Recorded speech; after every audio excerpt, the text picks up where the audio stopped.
Yeah, we are finally. Yeah, we are live. I think I got a little too excited there for a minute. Tonight we're going to look at we're talking about the video I'm working on right now. Excuse me. But mostly tonight I want to talk about, are we asking the right question? And I get lots and lots of questions, and I'm going to fix my hood here, my hoodie, because I get lots of questions, and I always try to answer everything that I can. But a lot of times what happens is I think people are asking the wrong question. So I gave you some examples in the information on this video, but I'll give you a good example here. How much compression can I run with boost? So what people want, and this is understandable if you don't understand all the dynamics that go with that kind of question. If you're, and I was there, everybody was there. We all know that we start out, we know less, and then we learn, and then we know more, and we get a greater understanding of the world around us, and certainly the performance world. But a question like that, just like how much ring gap or how much boost can I run without doing the ring gap, and how much octane or how much boost can I run on 91 octane. There are a lot of questions like this that what people want, what they're looking for is a specific number. Okay, how much boost can I run on stock ring gap? Okay, what they want is you can run 10 pounds. 10 pounds will be fine. Okay, good. Then they go out and then they run 10 pounds and then they blow the motor up and they go, Richard doesn't know what the heck he's talking about. That's why I hesitate telling people that, because that's not what they want is a black and white answer. And that's not a black and white question. None of these are. And we're going to go into that a little bit, but we're also going to go into why it's not even the right question. That's not the question you should be asking yourself. So, for instance, with the ring gap deal, and we've talked about this many times now, I think, but with the ring gap, if you go get a motor from a wrecking yard, you don't know what the ring gap is. Unless you've taken the motor apart and actually physically measured the ring gap, you don't know what it is. So there's no way, even if there was, let's say that somehow there's not, by the way, when I go into this, please note this, there's not an absolute correlation here.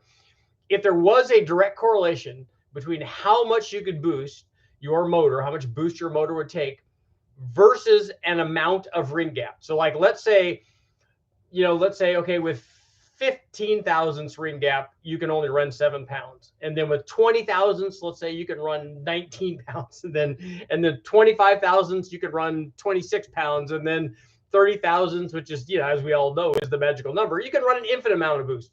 Well, as much as the rings and all that, or much as the pistons and rods and all that stuff will take. That's what people want. They want this stepped up ladder version, black and white. You can do this. It's safe. What they're looking for a lot of times, and I know this, and it's unfortunate, they're looking for a blessing. They want to not put ring gap in this case, and we'll talk about Octane and all these other things too, but they want to not put ring gap in and be told that it's okay. It's not. It might be. It is. It could be any of those. And that's the problem, is that you just don't know. You don't know what the ring gap is. You don't know. So you're starting out not knowing what that is, what that variable is. So there's no way, even if there was a correlation. And then also there's no correlation. Boost and ring gap are not directly correlated. How much you can run for how much you can run. Those two things don't go together. What you're actually looking at, and why we talk about adding ring gap with boost, is because you're adding temperature. When you add ring temperature, you have more ring growth. When you have more ring growth, there's less room, and then all of a sudden they touch. And then what they do is stick in the bore and then snap the ring land and break the piston. The motor still runs like that. I've run lots of motors with broken ring lands. It still runs. It doesn't usually work as well, and eventually it just scuffs the bore up really bad, and then you have damage. But that's not related to a boost level. That's related to a ring temperature level. So you're a couple of steps away from actually correlating it. Remember, we don't know what it is anyway, and we're a ways away from correlating it. And there are lots of other factors that are going to determine whether or not you can get away with that. Air temperature, as we mentioned, the actual ring temperature, which can be combustion temperature and air temperature. It could be, you could get into detonation. You can get all sorts of things that are going to how much the back pressure is. There's so many things that can affect this. And one of the biggest things, and that people don't realize this, is if I tell somebody, you can run 10 pounds on stock ring gap. That's great. What if they want to go run the Silver State like I did at 10 pounds with stock ring gap? Is that going to work? Well, we didn't know what it was. We don't know what the correlation is. And then now we're telling them that not only is it okay, but it's okay to put that, if let's say even that amount was safe for short bursts going through the quarter mile or whatever, and then you go back and it cools back off and everything's okay. And you get to where it grows and grows and grows and grows, and right before it's about to touch, it stops and is all okay because you lifted off the throttle and now it's cooling off and everything is fine. That doesn't happen when you continue to put temperature in it when you're running like sustained wide open throttle, something like the Silver State, or even for a shorter period than that, like a minute or minute and a half or 2 minutes, like roll racing out on the freeway or whatever you're doing. If you're on and off the throttle, maybe you're on the track and you're getting on and off the throttle, the thing will heat up and then cool down. But the thing is, it never cools back down as much as it heated up. So it cools up to, it heats up to a level and then cools back down, but not down to the bottom. So now it starts its heat up procedure from there and goes back up and then goes back down. And each time it just gets hotter and hotter and hotter until you end up breaking things. So that's why there's not a direct answer there. And that's why you're not asking the right question. You should put ring gap in it. If you're going to do boost, and especially if you've gotten a motor from the wrecking yard, you should take it apart and put ring gap in it. That should be part of the thing that you're doing, because none of us are just going to run 7 pounds. If you're one of the few people on earth like me, where you could just run 7 pounds and drive around and not go into boost on your way over the dyno, and you're disciplined and you can do that, then you probably could get away with it and go ahead and do it, especially if you're running E85, which is going to cool the charge temperature off and give you a big safety margin. You're not going to detonate it because you're not going to have too much timing in it. You have a good intercooler. You have a good directed cold air source going to the turbo. All of that works out just fine. So, and you would definitely be in the minority if you're that person. So for most people, I can't tell them a number because there isn't one. So that's, and it's the same thing with Octane. How much can I get away with? How much boost can I run on 91 Octane or 93, wherever you happen to be in these United States or Canada or somewhere else around the world? Because obviously this is worldwide. This is kind of a big deal. How much can I run? Again, what they want is, okay, you can safely run 10 pounds on 91 Octane. But can you? Again, no, you can't, because you don't know. How long can you do it for? Again, how susceptible is your motor to detonation? What is the air inlet temperature? What is the water temperature? And for a big and the biggest thing of all, obviously, is the tune. You can get away with not having idealized air fuel ratio, but you can't get away with having too much timing, not for very long. If you have even a degree too much timing in a pump gas deal with boost, bad things are going to happen. That and I tell people that because, and I want to explain the whole situation to them. Okay, you want to run pump gas and you want to run a lot of boost. You shouldn't do that. If you're going to run a lot of boost, you should put good fuel in it. You should put E85 or race gas or some sort of mixture that you could put together, especially if you're going to the track. If you're just driving around, you want to drive around on 7, 8, 9, 10 pounds or whatever, and you want to take timing out and you want to run the timing for pump gas that's associated with that boost level, because you can do that and it works very well, especially if you have lower static compression and a good intercooler and good air intake and good tune and all that. You can certainly do that. But here's the problem, that guys don't want to just run 10 pounds because it's a turbo motor. So now I want the most boost that I can run on this limited octane. And for me, those two things don't go together. That's why I hate trying to answer that question. For one, there isn't an absolute answer. I don't know what that number is. I don't know, because and nobody does. Anybody that tells you any different doesn't know the answer to that. There's no way they can. They don't have all of the variables. Again, what is it? What is the temperature? What is the detonation sensitivity? What is the load? What is the gearing? What are you going to be using for? How long are you going to be at throttle? All of that stuff comes into play in determining what you can get away with. And ultimately, the thing that I want to explain to people is, if you're trying to run pump gas and you're trying to run boost, and especially if you're trying to run a lot of boost, you've got to take a bunch of timing out of it. So you might get a net gain, but you're not gaining too much power by doing that. So there's a limit to how much power you can get. And then you create other problems. Again, this is a lengthy discussion on this kind of thing. And everybody wants a quick answer. Oh, you can run 18 pounds on 91 octane. Good luck. Good luck trying that. But the thing that I try to convince people of is that not only are you going to lose power by all the timing that you have to take away to make this thing work on that kind of boost level and hopefully have a really good intercooler, but you're also going to run into problems with exhaust gas temperature, because as you go down in timing, the EGTs go up.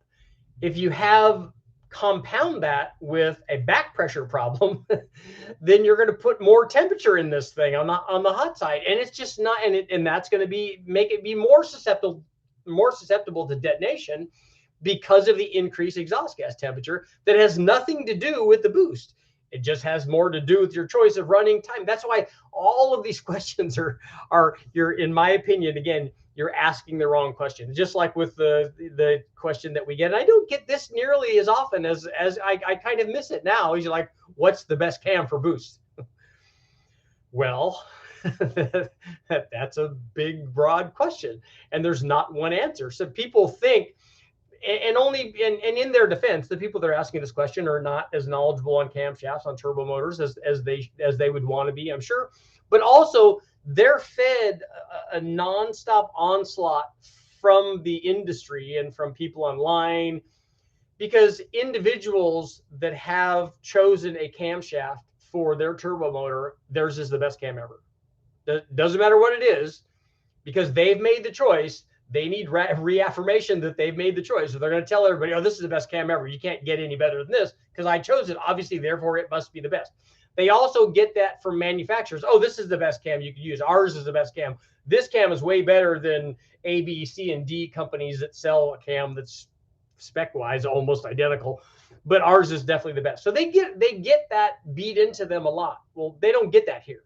What I tell them is that go over to the cam shelf, cover your eyes, pick a camshaft. Hopefully you picked from the mild section of the cams, and then add boost to that, and then it will work just fine, because that's what happens. And that's really, in all of these things that we're talking about, they're asking the little question. You need to be asking the big question. The first thing that you do is decide how much power I want. And if you say as much as I can, go build a top fuel motor, because that's as much as you can. And you're not going to want that, because that's not going to be a good, but I want to be a daily driver, and I want to get 50 miles a gallon, and I want to run on pump gas, and I want to run 28 pounds and all of those things. And none of that's going to work. So the first thing that you do before you do anything, before you decide even decide on what motor platform you're going to use, is you decide how much power you want. Okay. I have a 71 Camaro and I want it to run 10s. And so to run let's say 3,500 pound Camaro, to run 10s, I need X amount of power. That's how much I want. And so then the reason that I tell you to do that, after you decide that, then you can ask the right questions. Okay, I want to make 700 horsepower. Okay, good. We have the starting point that you need. Now, none of the other questions you have to ask. You don't have to ask how much boost I can run, the Octane question. You don't have to ask any of that. Okay, you need 700 horsepower. It's going to be an LS. If you've chosen your engine family, it could be anything. It could be a Buick, a Cadillac, whatever it is. You're going to need boost. Well, you know that if you want to make 700 horsepower, you need at least a 700 horsepower turbo. Those are the big things. I picked the motor, I picked the power output, and then now the other thing is I'm going to pick the turbo that allows me to make that power. As we choose the big things, the power output, then the motor, then the turbo, then we can start asking the little questions. Okay, now is when what is the best cam comes in. There isn't one. I'll let you in on a little secret. There's no best cam for that. But the good news is that there's about a bajillion different cams that will allow you to make 700 horsepower. Cam Motion, Texas Speed, Brian Tooley, Comp Cams, Crane Cams, Frankie's House, the double throwdown cams, whoever you want to get. All of those will work. Even stock cams. I don't know that I would pick for 700 horsepower. I don't know that I would pick a stock 5.7 or 5.3 liter cam like the LM7 or the LR4. That's pretty mild. But almost any of the other factory cams will work. An LS1, LS2, LS3, LS6, LS9, although I wouldn't normally suggest the LS9, especially on a 4.8. On a 5.3, it's maybe a little bit better. On a 6.0, yeah, a little bit better. It just loses so much down low. Any aftermarket cam, a stage 1 truck cam, a stage 2 truck cam, a truck Norris cam, Cam Motion's got a lot of fantastic stuff. Texas Speed, Comp Cams obviously has a whole catalog full of stuff. Everybody has stuff, something that's going to make what I tell people is when you're picking a cam, just pick the camshaft, and whether it's a Ford or Chevy or Honda or whatever it is, pick the camshaft that does what you want it to do, NA. That's how I want people to think. Think power output, and then turbo, and then camshaft. Camshaft is usually the thing that you're going to upgrade, even on a junkyard motor. And I'm working on a 5-liter Ford buildup, daily driver kind of performance-oriented 5-liter Ford to show people what happens on a Ford. And on some other applications, it's a little bit different. On an LS, we have good cylinder heads to start with. On a 5-liter Ford, you don't. So you're probably going to want to upgrade the cylinder head. The good news is that you can go to the wrecking yard, get an Explorer, and have a set of GT40 or GT40P heads. Those will be better. And with the camshaft, you can make some pretty good power with boost, enough to split that block. Anyway, that's another video for another day. But that's the thing. Ask the big question. How much power do I want to make? So if you're asking a question in the comments and it's what camshaft should I use? What turbo should I use? What engine should I use? Whatever you're asking, make sure the first thing is, your first statement is, I want to make blank amount of power. What camshaft should I use? What turbo should I use? What engine should I use? Whatever other question is after that, is we know how much power you want to make. All of the other stuff are small questions, and lots of them don't even matter anymore. Yes, put ring gap in it. Yes, intercool it. Use as much octane as you can. If you're not going to use octane, there's going to be a compromise between timing and boost and power and all that. But you can still run. I ran a Vortec on my 5-liter Mustang with pump gas essentially its whole life, except when I was running a Silver State. I would put good gas in it. When we would be running at wide open throttle for 45 minutes, I would spend some money and put good gas in. Otherwise, I just ran pump gas in it, and it worked just fine. But it was 8.5 to 1. It was a Vortec. It was non-intercooled. And again, it being a Vortec is important because we don't have high boost until the top of the RPM range, where detonation is going to be less pronounced in that type of motor than the boost curve provided by a turbo, because a turbo makes a lot more torque. So in all of the videos that I've been doing, I'm trying to get people to think about this differently, because people get fixated on very small questions. And the small question is, I'm not saying it's not important. I am kind of saying that, but you have to list them in order of importance. And there's lots of big things that you need to get to before you ask, what is the best cam, or ring gap's fairly important. It's near the top, because on a boosted application, in my opinion, tune and ring gap kind of are very, very important deals, and they go together. But these esoteric questions like, is a V6 better than an inline 6? The way that I would address that is the way that I addressed this initial discussion on what to choose first. The first thing is you choose power. Forget about whether you think that a V6 or an inline 6 is inherently better at producing torque or power or whatever it is. That's not the argument. The question you should be asking yourself between those two things is, which one will get done what I need for them to get done? Unless it's just a bench racing session and you want to talk about, but the problem is with that is we would all just be giving our opinion, and that's all that we have, because nobody here has exhaustive data comparing the two, exactly the same specs and compression and cylinder head flow and intake mat, because you almost can't do that. So there's no way to actually answer that question without using speculation or opinion. And when I try to give answers to people, if I don't state it as my opinion, then it's because I have some sort of, usually a lot of data to back up what I'm saying. That's why when I make a statement that every cam's a turbo cam for 95% of all of us that are doing this, it's because I've run all of these different cams and I know what they do. I had this discussion with somebody today. They left a comment and said, hey, I'm working with my engine builder or my machine shop, and he's telling me that I cannot run a cam that has 110-degree lobe separation angle with boost, and I can't even run it with fuel injection. And I'm like, and the thing is, in that situation, this is another one of those questions. In that situation, I don't want to be in the middle of an argument between a customer, and he's getting information from this guy over here, and then he's getting information from me over here. I don't want to be that other guy. I'm not going to argue my opinion against that guy's opinion. because I don't have an opinion about that.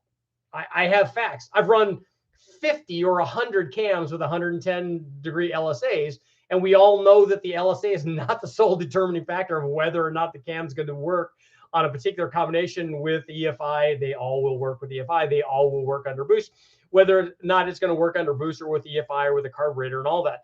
I know I'm not telling people that I have the opinion that it's going to work.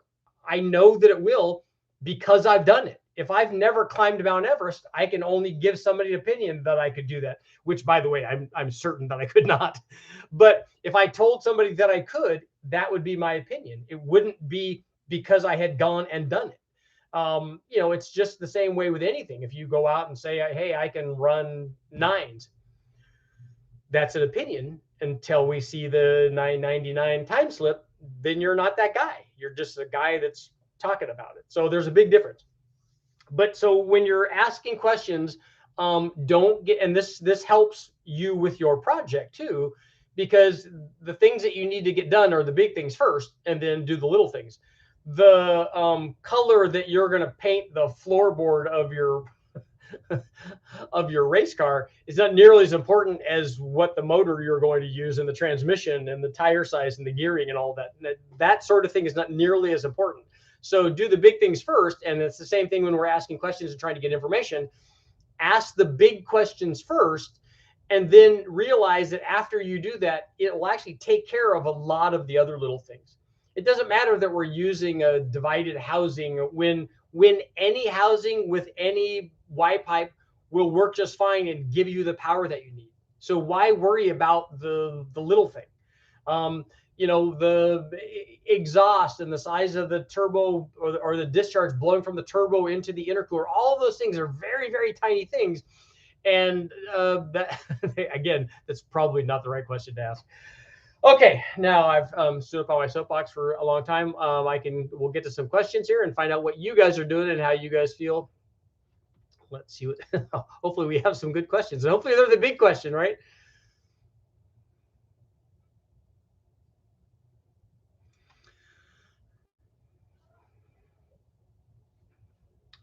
John, your goal is 700 horsepower. Your current motor's an LS1, stock LS1 cam.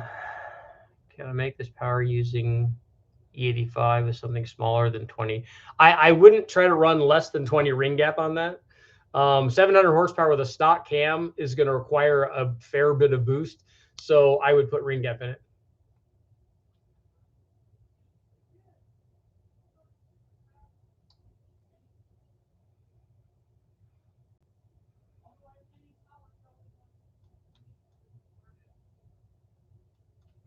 Which one of you guys blew up and blame Richard? Richard's blown up plenty of his own stuff, and I blame myself.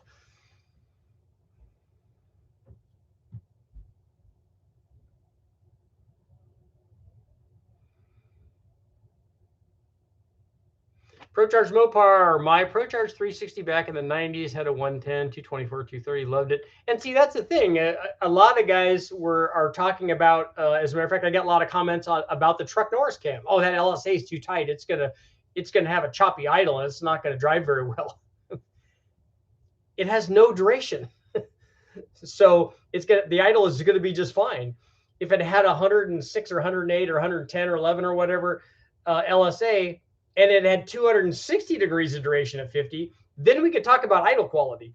If you have a camshaft that has 111 or 110 degree LSA, and it only has 205 or 210 degrees of duration at 50, it's going to idle just fine.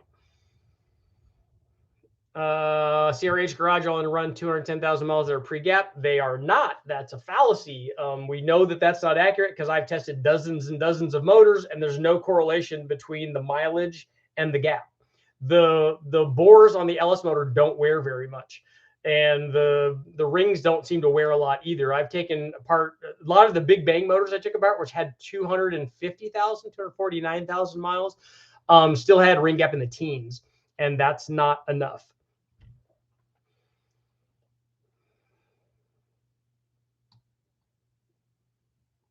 Heavy Chevys, I feel the same way, Richard, with people wanting numbers before it hits the dyno. The dyno will tell you what it does, and sometimes the dyno tells you not exactly what you want to hear, but it'll tell you the truth. Casey, anybody have a Sun distributor machine? All the West Tech guys, I think, might have a distributor machine. I can check with them and see, and I know that they never use it.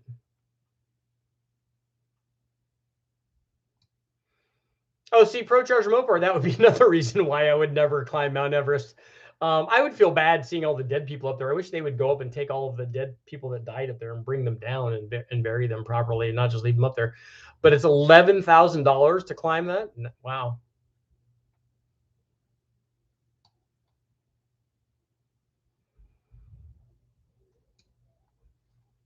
I have acorn lug nuts. If I change that, will the boost go up? Yeah, but you got to change every other one, though.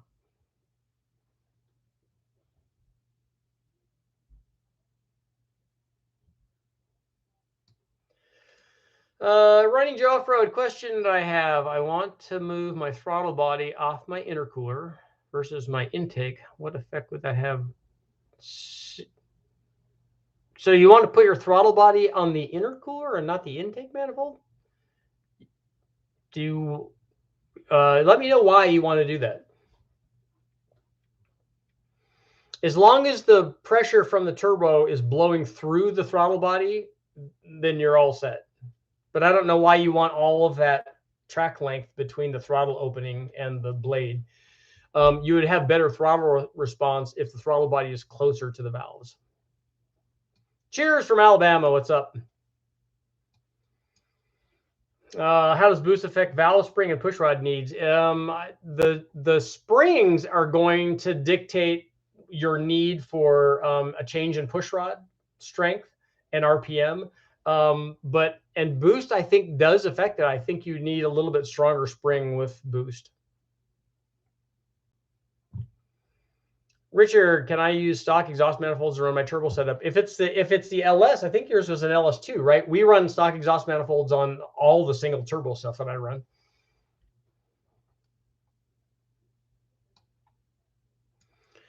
David Wild, real world data and experience is so much better than hearsay. I agree, and the problem with the social media, with the internet, is that we have an unlimited amount of opinions, and I'm guilty of that just like everybody else.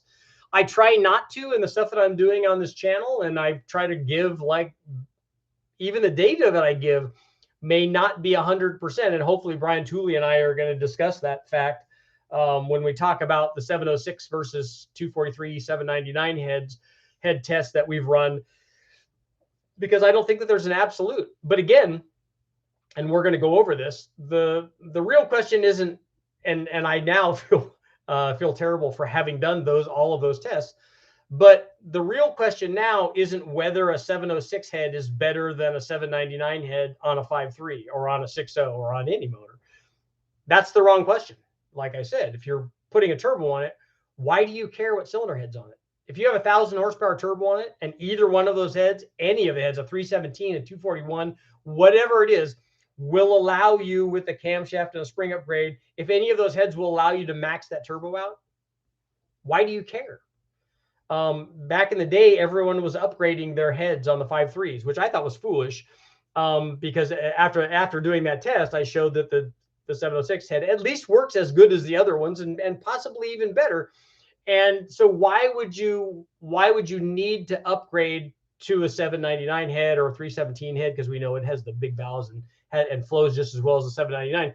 Why would you upgrade that? Like with the 799 head or with the 317 head, I can actually see why somebody would want to do that. Given all the information we've been fed over the years about boost, you want to bring the static compression down. The 317 head does that, and hey, it has bigger valves, it has more flow. So you can do that and then put boost to it and then make more power. And probably there might be an argument to be made that you could get away with doing more with lower compression and more boost at a given octane level. I haven't ever been able to test that because I don't have anything that would give me a detonation threshold.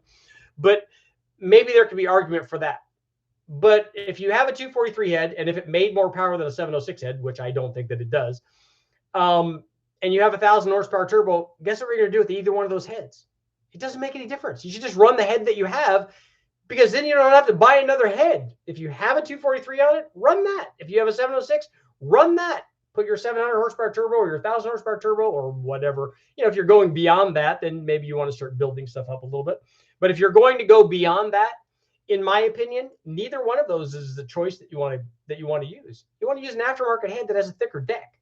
And so just use any stock head for the 1,000 horsepower level. And if you go beyond that, put something else on there. Any update on the Dodge? No, as soon as I do any testing with the Dodge, believe me, you're going to hear about it.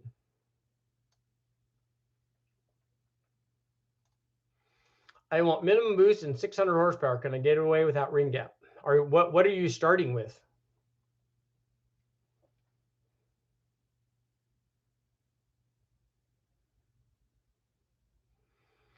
The Truck Norris cam is not anything like a factory LS6 cam. There's an awful lot that went into that Truck Norris cam that people don't realize. And they might not realize it for, I don't know, maybe a decade or a half a decade, maybe. You should help the Boosted Boys build their LS for the Civic. I'd like to work with those guys on something else, but I think that they do a lot of cool stuff over there. And water injection. Oh, so you want to have water injection with your 600 horsepower? So what would stop you from putting ring gap in your combination, and then not ever having to worry about whether or not you're going to break your motor because of ring gap? Bradley 408 stroker 13.4. Wow, 950 trick flow 11R heads. I don't know what camshaft you have in that, and I'm assuming it has a big single plane on it, I would imagine. So, but yeah, see, that's Tim just asked the same thing.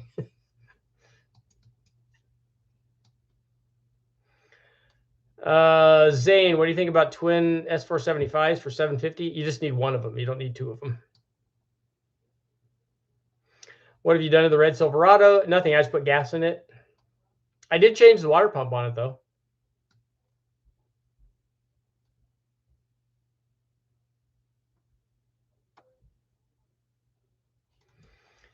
AG1, hi Richard, can you go over the basic plumbing for a twin turbo setup on a Magnum? It doesn't make any difference on a Magnum. I haven't tried the exhaust manifolds on the Magnum. We did some tests on them compared to headers, but I've not tried them. I'm going to run them for boost. I'm going to run a single, but you just need to get the exhaust to each one of the turbos. You can run that from a stock exhaust manifold or a shorty header, whatever it is, and wherever you're going to mount your turbos.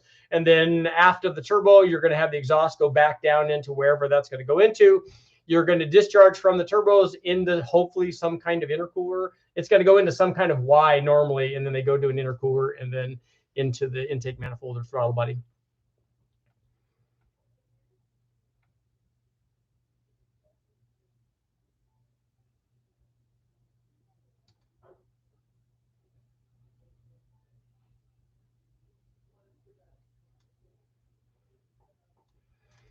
Yeah, 750 horsepower is not very much. You could get away with a lot less turbo than that.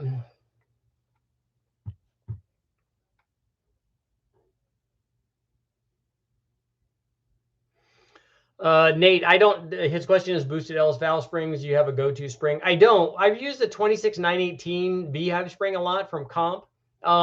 Most of the stuff that we're going to run any kind of RPM or any camshaft in, we put a dual spring on. And then I just choose the spring usually based on the lift, because you can overspring something too, and that's not good for stuff. That's not good for lifter longevity. So, you can look at, everybody sells them, but if you look at the Brian Tooley stuff, he's got springs for different lift ranges. The other thing that a lot of people don't realize with springs, you actually want to be fairly close to coil bind. You don't want to be right at it or achieve it, but you also don't want to be 100 thousandths away from coil bind. So putting a spring that's good for 700 lift on a 600 lift cam is actually not a good idea.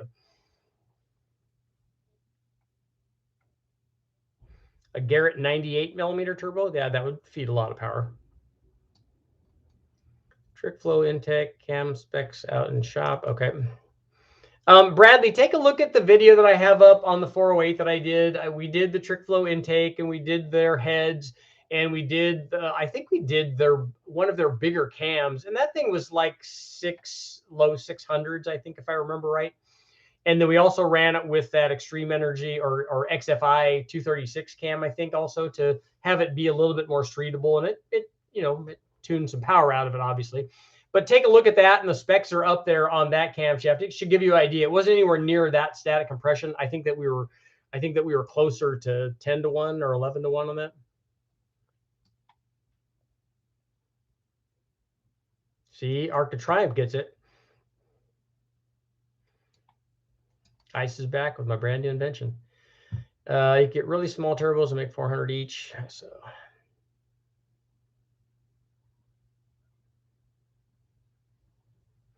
CRH Garage, if you add boost to stuff, good things will happen. It doesn't matter how bad off the motor is. NA, what will happen is you'll just multiply the bad NA power. So if you're starting off with 200 and you add 14.5 pounds, you'll get 400. And that's still a 100% increase in power. So the fact that you started out with something that wasn't making a lot of power is not the fault of the turbo or turbocharging in general. It's just that it can only multiply what's there.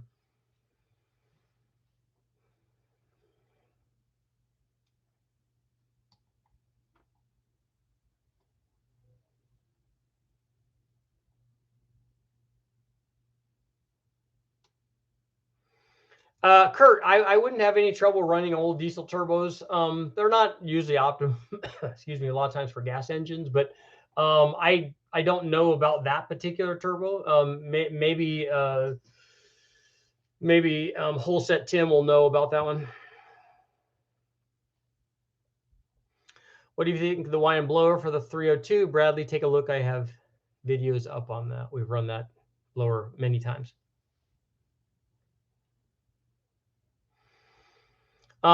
Zane, S475s are like 2,000 horsepower with a turbo, so you don't need anywhere near that. Just one of them is 1,000, so you're well within the sweet spot of that turbo, and you're not going to wear it out.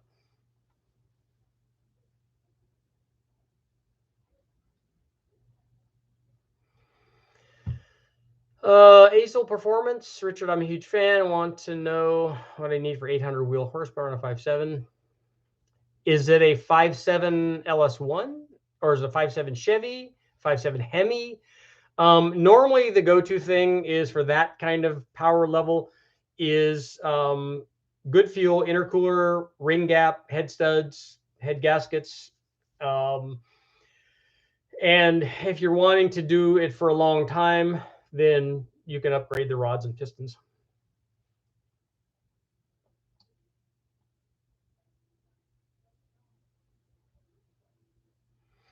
Build It Motorsports. I don't know how to let's see. His question is: a reputable air-to-air intercooler company rates the intercooler at 1250 CFM.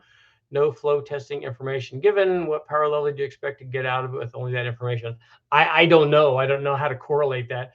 I would be, if I had the dimensions of the intercooler and the inlet and outlet size, I could get a pretty good idea, much more than the 1250 CFM, because that's not going to tell you anything. Is that under boost? Are they just flow testing that? Is that the airflow across the core? I mean, I need to know more information than what that is. RT, are they going to be able to save the head for the 2.5? I don't know. They haven't even looked at it yet. That's still just sitting on the 2.5.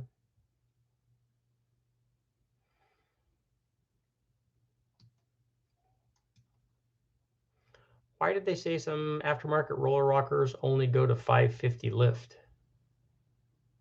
I haven't seen that on a roller rocker. David, when you ring gap 3800, what will you torque the rod bolts to? I haven't even looked to see what the factory torque sequence is on the rod bolts. I'm just going to redo them in the factory, whatever the factory sequence is.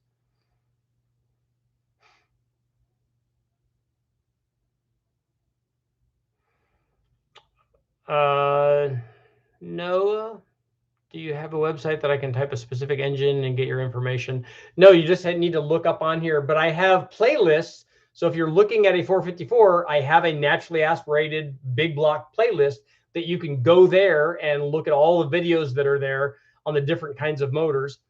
And if you ask here and tell us what kind of power you want to make, you'll get lots of answers.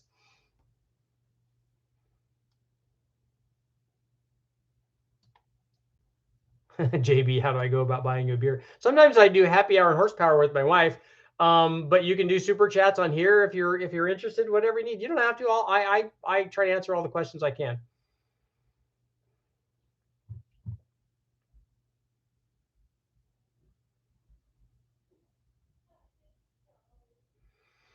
Alan 43D 400 small block AFR 245. So I like where this is going. 10.5 to 1 F2 Pro Charger, water to air intercore, E85 camshaft is 269 280 at 50. So that's a real size camshaft.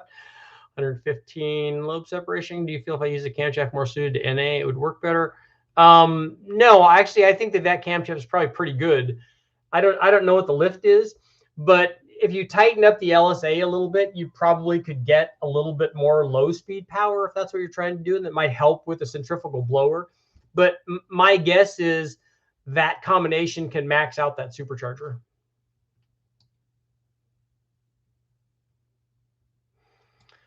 $500. I just got a Mustang 5-liter. Tell me about it. What year is it? Is it a notch? Is it a hatch?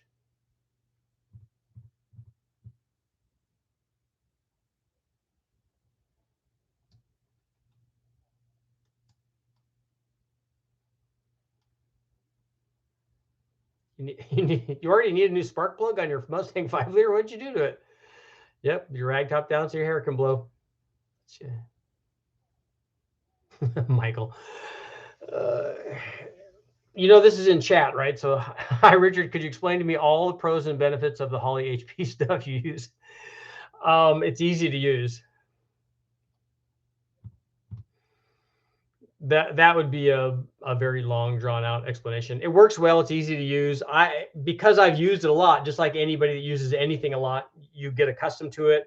I've now dabbled in the MS3 Pro, which I like, and it has worked very well on the 4200, and I'm going to be doing more of that. I've done some fast stuff. It's not hard once you understand how these fuel injection systems work. If you push this button, it adds fuel, and you push this button, it takes away fuel, and this one adds timing, and this one takes away time. If you just know the basic stuff, which is what I know, which is why I don't do any tuning for anybody. But it's really easy, especially for the engine dyno that I'm using. It's all just wide open throttle stuff. So it's very, very simple to use and make good power. There's already starting programs that you can get that will get the motor running and all that. And I think that if you have a 5-liter Mustang, there are plug and play kits, and then there might be Mega Squirt or Micro Squirt plug and play deals that you can just plug into the factory harness.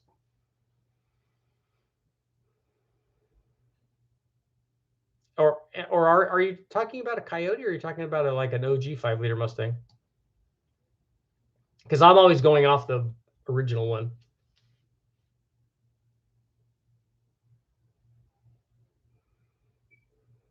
Uh-oh, somebody's recommending a custom cam.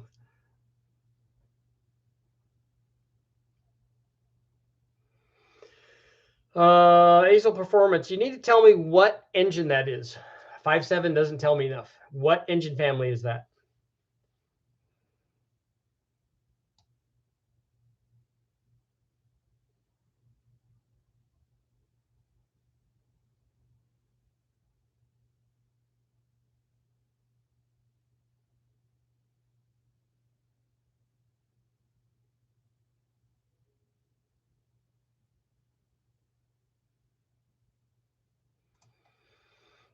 Scott, you've got a Gen 3 6-liter. Nice. Twin 6762s, stirring air to air, sloppy stage 2. That's enough cam to max those turbos out if you're going to run them all the way up. 210cc injectors. Hopefully you have plenty of fuel pump. That's good. Hits the dyno. And did you say that? What are you running it on? Are you running it on E85? Please don't tell me you're running it on pump gas.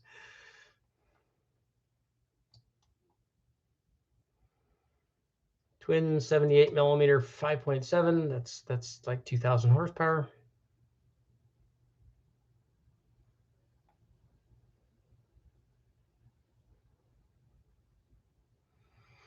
This is off topic, not a problem. Raphael. I have a G8 GT factory aluminum L76, good motor. The setup is BTR LS3 stage 2 cam, 225, 238.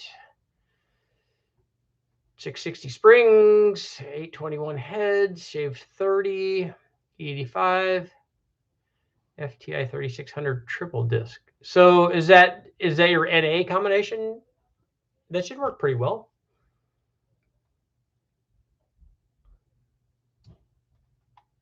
Overbuilt here.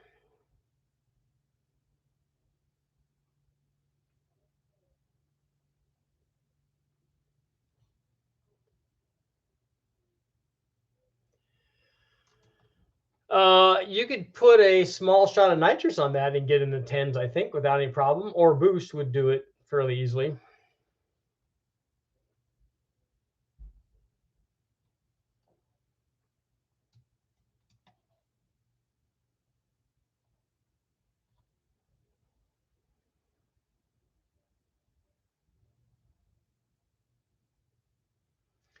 Steve Morris knows his stuff, but it seems like he already did the camshaft. So, I mean, that's a real cam. That's the kind of cam you'd want in a centrifugal blower deal, because it's going to be a high RPM cam. And the more RPM that you run with a centrifugal blower, the more boost it makes and the more power you make. And so if you can get it to run out there with a single plane intake or some of the short runner intake and good heads and lots of cam timing, which that one has, in a centrifugal blower, it works pretty well. Yeah, 1320, that's real horsepower. And Alan, where is that thing making peak power at? Steven.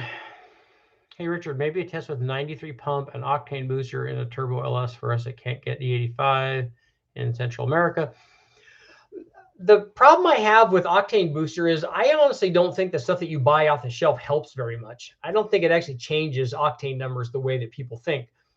We had a guy that worked at a test lab tell us that most of the off-the-shelf octane booster stuff is not changing it to the numbers that people think. And so I'm just going by what he said. It seems to me that when we put octane booster, like that Lucas stuff, in 91, it gets a little better, but I don't think it gets to, like, I don't think it makes 91 into 100. I don't think it makes 91 even maybe into 95. I ran high 11s. What do you think getting into the 10s? So you need to knock a second off. A 125 shot on that would easily do it.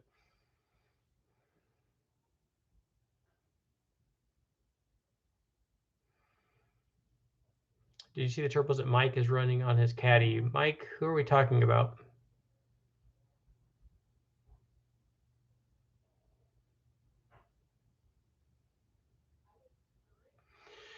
You should test air-to-water intercoolers, different sizes and brands. I think somebody sent me some kind of tubular intercooler, which I think those things are going to be fairly restrictive, but it'll be interesting to see. Oh, so your ASOL performance is yours? Yours is a new Coyote then, and not an OG 5-liter?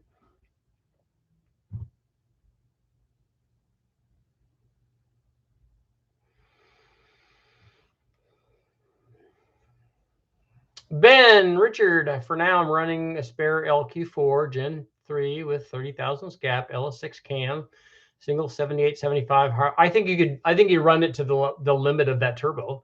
I think you push everything out of that. On E85, if you have an intercooler on it, you can max that turbo out. And mirrored 87s, polished compressor housings. Well, you got to have the polished compressor housing because that's what makes it good. That's what makes it make all the power.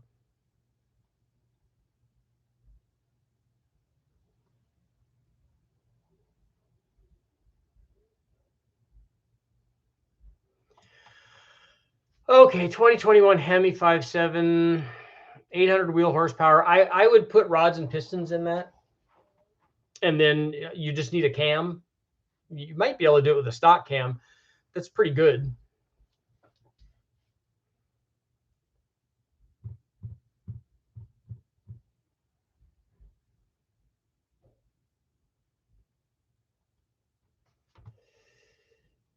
Bradley, I didn't see your other question.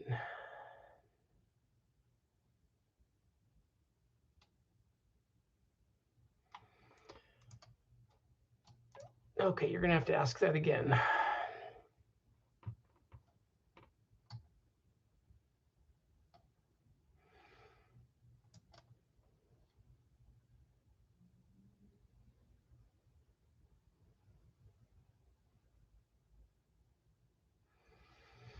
Yeah, I don't think you need to add ring gap on a 100 shot.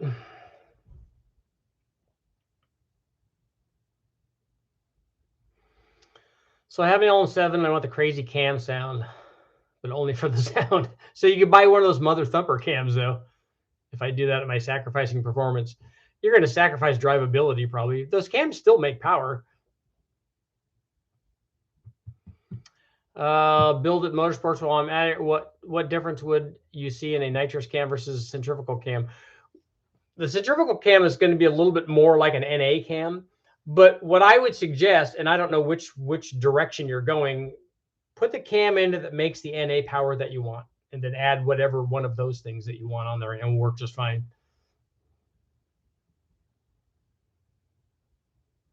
Any standalone will run direct injection. Not if it doesn't have injector drivers to support that. Give an example of an 850 horse turbo. An S475 or a 7875 Gen 1 from VS Racing is a good 850 horsepower turbo. What's the cheapest EFI standalone system? I don't know. Maybe a Mega Squirt.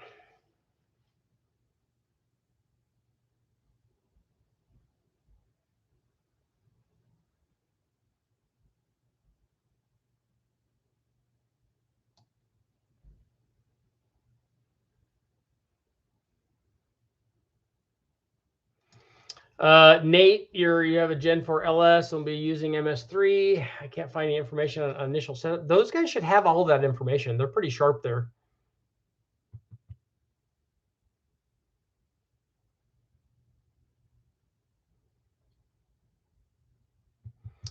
David, putting a 3800 L32 turbo and a G body, 3,800 pounds. You think we'll be able to run 10s?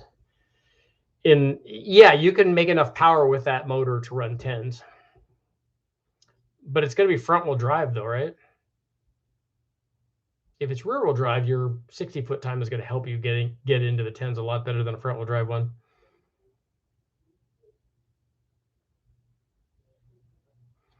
Bradley, for high compression engines, we don't add a lot of ring gap, maybe a little bit, but for boosted engines, you add a lot. So we go about 7 thousandths per inch of bore.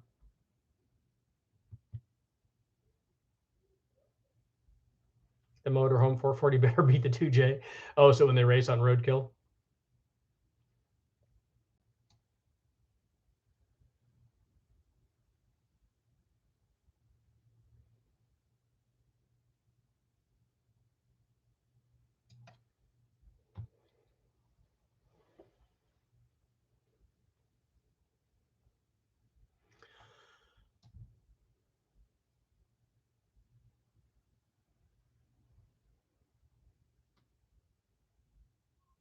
Paul, are you asking about a turbo size for 1,000 horsepower on an LQ4? Peak power RPM is 7,300. I have timing at 26 degrees. I pull 15 degrees to the trans brake release and still have traction issues. Will running low timing hurt the Octane exhaust valve? I don't think it's going to hurt it. No. The Inconel exhaust valve is pretty strong, and you're not running low. You're only running low timing at the launch, though, right? An LQ4 or 706 heads is not going to be as bad a compression as it is on an LQ9. At what point are headsets recommended? I put them on with any kind of boost. You can get away with not doing that, as Matt has shown time and time again, but I like them. They're one of the things that I go to. That's just me.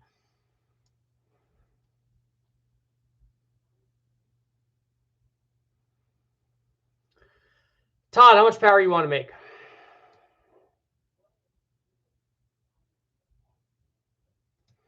Robzilla, I've run nitrous on the L83s. It should work fine on the LT1. you're going to want to go in and change the plug gap on those things.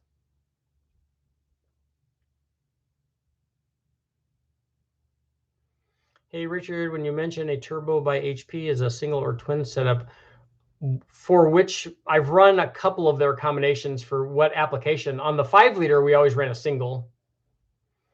How much does an intake matter with boost? It matters the same as it matters NA.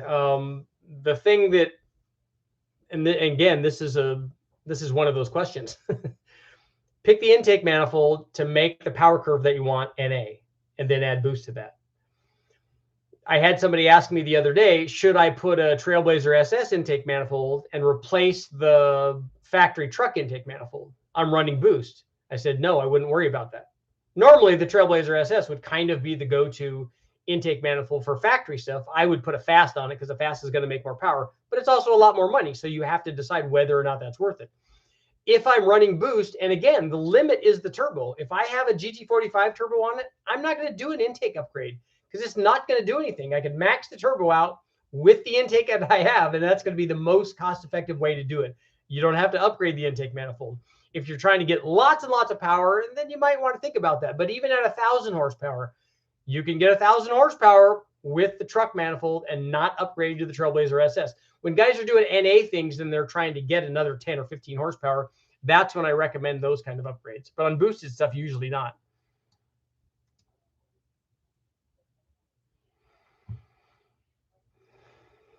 A Garrett GTX 5533R, that's a lot of turbo.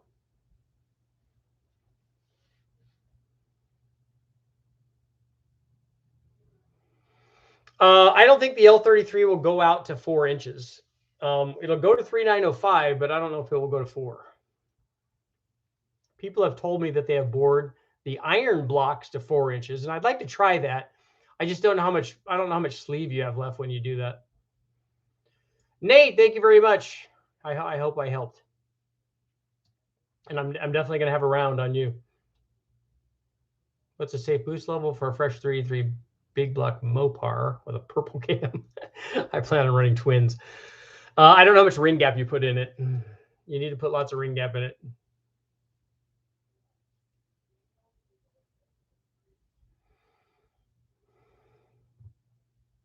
Using factory head bolts on a big bang motor. I don't ever do a big bang motor with factory head bolts. I only do it with ARP studs because I don't want that. If we're trying to make 1,500 horsepower, the stock head bolts are not going to work for that. And so I always put, we know that we're going to be, well, after the first one, we knew we were going to be making lots and lots of power. So I always put ARP stuff in it. If I'm doing a 700 or 800 or 900 horsepower motor and I didn't have ARP studs and that's all that I had and I had to get the test done, I would run it with those. And normally I just torque those to like, I don't know, 60 or 65 pounds or something like that. I don't usually do the angle torque stuff on the stock head bolts, on the head bolts for the LS, especially if we're reusing them. I think that the stock head bolts used the first time, I think that they're probably pretty strong. But when we take them out and put them back in, I think that each time we do that, we make them less effective and less effective. CRH Garage, really though, start with a high NA power. I literally spent $10,000 to make 100 horsepower turn into 215, 213 horsepower. On a 400 engine, that would be 800. Think about that for a second. The nice thing about a turbo is that you don't have to spend that much money to double your power. You can do that with a really cheap one from the wrecking yard, or a cheap one. You could. If you're starting with a 200 horsepower motor, you could go get a junkyard turbo. Although the new ones are so inexpensive that you could make that fairly easily. But if you're trying to do that, get that power gain NA, it gets really, really expensive. How do you feel about the 2012 5.7 Dodge Ram? Stock cam versus, we know a cam helps a 5.7 Hemi because we've run those tests a lot.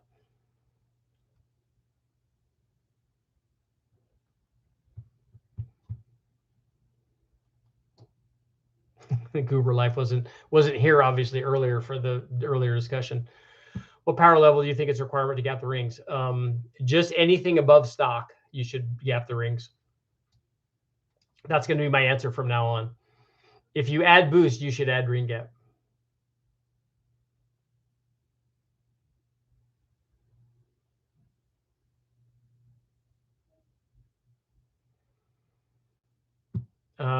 Ben, on a twin, are you doing a twin LS? I don't know what you're doing. And are you talking about the exhaust going to the turbo on the hot side, or the exhaust coming out of the turbo? If the exhaust going to the turbo, it's not going to be critical. You could do 2 1/4 or 2 1/2. I think when we did the big bang stuff, one side was 2 1/2 and one side was 3. So anything works.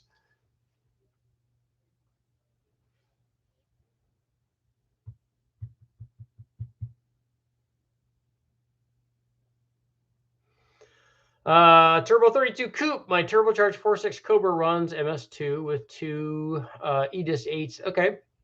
I think when we were running the fast stuff back when Tom was doing it, I think we were running an EDIS on that. I think we got that from Sanchez. What do you think about the Ford 7.3? I think it's a good motor. I talked to Evan. I might be going back and doing some stuff with him and Brian and hopefully do some videos on that. That would be kind of cool. Recommended 5.3 head gasket. We use Felpro or the LS9, factory LS9 head gasket works really well. We've used that on the Big Bang stuff. Thomas, building an all motor build on LS1, replace rod bolts and trick flow. You don't need to replace the rod bolts. That's not going to do anything unless you're running like 9,000 RPM.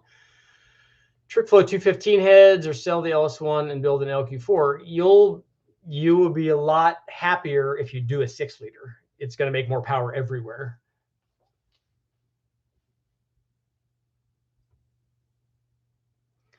One bad AMX. Hey, Richard, when you say 1,000 horsepower, you use this metal turbo, is a single or twin? It's a single. It's always one turbo, unless I say, okay, for twins. So if you want a single turbo for 1,000 horsepower, you do an S475 T6 or an S480 or a VS Racing 7875. That's a single turbo. If you want to do that with twins, you could do that with twin GT3582s or maybe even GT3076s, something like that.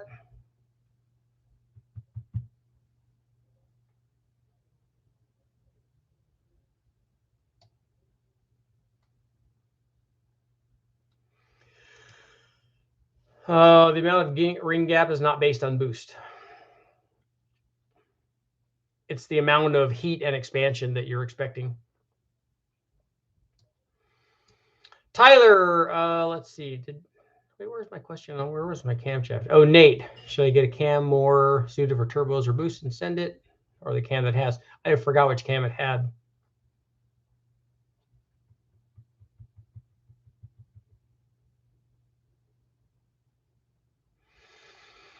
Yeah, Alan, if that's the only way that you can do it is keep pulling timing. Can you make the motor make less power down low? Maybe change the stall speed of your launch. Would an LS1 benefit from 799 heads? Yeah, a little bit. Richard, have you talked to Uncle Tony? No, he has not called me. I have not talked to him since then.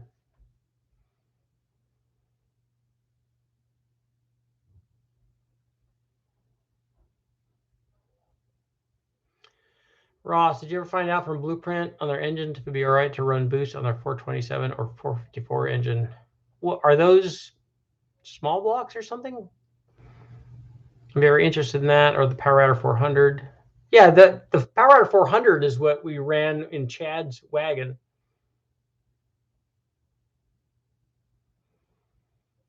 Does anybody use still shim head gaskets? I've used those on small block Chevys.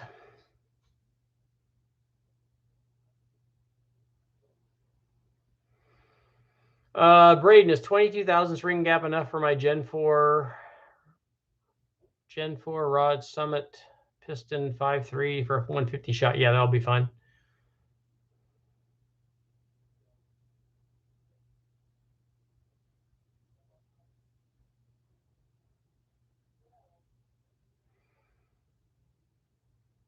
Any luck with sourcing an LS big block? No, I haven't found any 8.1s. I haven't been really looking for other motors right now. I have 2 minutes and I have to go. Darshan, yours will actually be the last question. Hello, running a Ford 6-liter LQ4, 595 lift. The 291, 295 is an advertised duration. So you want to give me the duration at 50, but I kind of have an idea where that's going to be. What do you think of the TrickFlow Gen X 220 heads? Those are good. For 900 horsepower, you could put any head on there and make 900 horsepower. You don't have to put the TrickFlow heads on it, but those 220s, those ASCAS 220s are really good. We use those on the Big Bang nitrous motor. Okay, Alan, you can have the last question. The answer is no. The question is, will you build a motor for a customer? I'm not interested in motor building. I can show you how to do it, and you can do it, but I don't want to do that. I've got to get back. I've got to get going because I have to finish the editing on this video on the 5-liter stuff, because all the 5-liter guys are waiting for it. I've got to get more and more videos up. It's December. It's almost the end of the year, and I've got to see if I did better this year in YouTube land than I did last year. I think that I probably did. I'll have to see how many videos I have up. I'm curious to see what the total number is now. I haven't looked at that, so it will be interesting. But I will thank you guys for all your help. And I think we're getting close to 200,000 subscribers, which would be an awesome thing. And I have to do some kind of giveaway. I've got stuff sitting around that I can give away to somebody, so we'll have to do that. Thank you guys all for showing up. I will see you all tomorrow.